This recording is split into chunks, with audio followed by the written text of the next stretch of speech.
প্রিয় দর্শক, আজকে আপনাদেরকে দেখাবো চাইনিজ মন্দিরের কিছু অংশ। সেখানে ৩০ কেজি ওজনের মাছ আছে।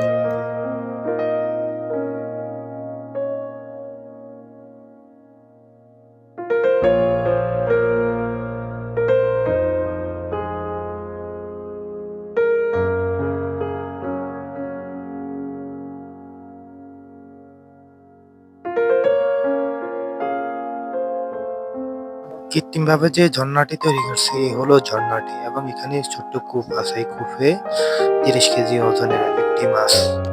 আপনারা লক্ষ্য করলে দেখবেন, এই যে ছোট ছোট সাদা দেখা যাচ্ছে, এগুলো হলো পয়সা। কূপে ১০ পয়সা, ২০ পয়সা, ৫০ পয়সা করে কূপে ফেলে দেয়। কি জন্য ফেলে সেটা আসলে আমি সঠিক জানি না।